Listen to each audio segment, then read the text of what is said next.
তিতামিডা বুঝে না, পাগলারে জিলাপি দিও না। পাগলা কিন্তু জাতি হিসাবে পাগলা জাতি, শুধুমাত্র ভদ্র হওয়ার চেষ্টা করতেছিল, কিন্তু ভদ্র হইলেই তো মানুষ খিলাইতে আসে না বাংলাদেশে। আপনি দেখবেন আপনার শরীরের ওজন হয়তো 80 কেজি বা 100 কেজি, যথেষ্ট শক্তি আছে, এরকম 2, 4, 20, 50 কেজি হাত দিয়েই তুলে ফেলতে পারেন, কিন্তু এলাকার লোকাল শেষরা গলির ভিতরে কিছু টোকাই আছে না, এরা দেখবেন আপনার সামনে দাঁড়ালে মাঝে মাঝে আপনার এদের সাথে কথাবার্তা বলতে অথবা এদের সাথে ডিফিট করতে আপনার মনে হয় যে কেমন জানি, মানে 30-40 কেজি গানজুট্টি হিরোইনসি অনেক সময় আইসার সামনে দিয়ে যখন ভাবটাপ নেয় তখন মনে হয় না যে বাম হাতে কষে একটা দিলে 3 হাত দূরে গিয়ে উইরা পড়বে। বেসিক্যালি ইসরায়েল হচ্ছে এলাকার সেই টোকাই, আর ইরান হচ্ছে সেই আপনি যার গায়ে 100 কেজি মাংস আছে, শরীরের শক্তি আছে, খালি আমরা চাইছি ভদ্র হইয়া বাঁচতে। আমি যখন নিউজটি করছি জায়গায় জায়গায় ধোয়া উঠছে, 15তম বার হামলা হয়ে গেছে ইসরায়েলের জমিনে। দর্শক, গতকালকে রাতে প্রথম ধাপে ছোট একটা হামলার পরই, ছোট হামলাটা হচ্ছে ওই যে পটাকাফাত বলছি না আপনাদেরকে, এরকম পটাকাফাতটা হচ্ছে কি ইসরায়েলের আকাশ প্রতিরক্ষা সিস্টেমকে একটু খরচ টরচ করায়, এরপরে দিয়া সিরিয়ালি জায়গা মতো যায়, কেন রিলোড হইতে সময়টা লাগে।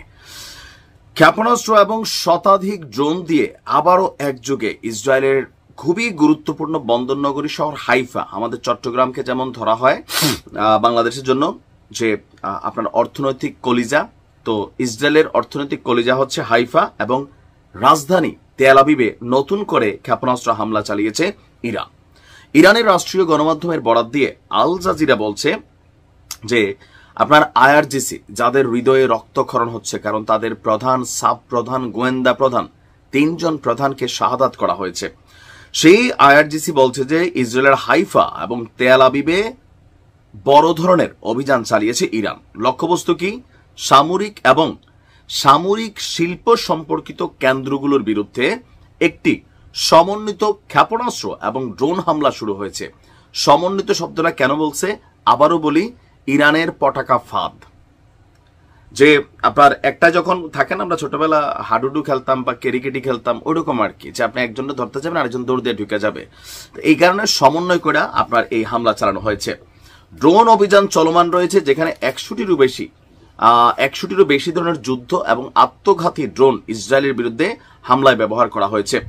ইসরায়েলের সামরিক এবং সামরিক শিল্পক্ষেত্রের লক্ষ্যবস্তুর উপর ক্ষেপণাস্ত্র হামলার মাত্রা আরো বাড়বে। আপনার এখানে সামরিক শিল্পক্ষেত্রের লক্ষ্যবস্তু বুঝছেন তো, যেমন ধরেন একটা বোমা তৈরি করা হয় অথবা একটা যেই ক্ষেপণাস্ত্র বা মিসাইল তৈরি করা হয়, ইসরায়েলের কিন্তু নিজস্ব সামরিক কারখানাগুলো আছে। তো সেই কারখানাগুলো যেগুলোতে উৎপাদন করা হয়, উৎপাদনের পর যেখানে রাখা হয় হাব অথবা মজুদাগার, এবার এই জিনিসগুলাতেই আপনার হামলার লক্ষ্যবস্তু নির্ধারণ করেছে ইরান। একই সঙ্গে এই যে জিনিসগুলা, এগুলো যে এলাকায় আছে আশেপাশে কিন্তু আপনার ব্যাপক জনগণের বসবাস আছে। ইরান বলছে এই অঞ্চলগুলো ছেড়ে ইসরায়েলের জনগণ যেন তারা নিরাপদ দূরত্বে সরে যায়। আজকে রাতে যেই পরিমাণ ক্ষয়ক্ষতি হয়েছে কানে কানে শুনতেছি, পশ্চিমাদের একটার ধরছে, ওইটার খবরটা হয়তো একটু পরে আমরা পাবো, এটা মানে যাচাই বাছাই করে নেই, হ্যাঁ ইনশাল্লাহ।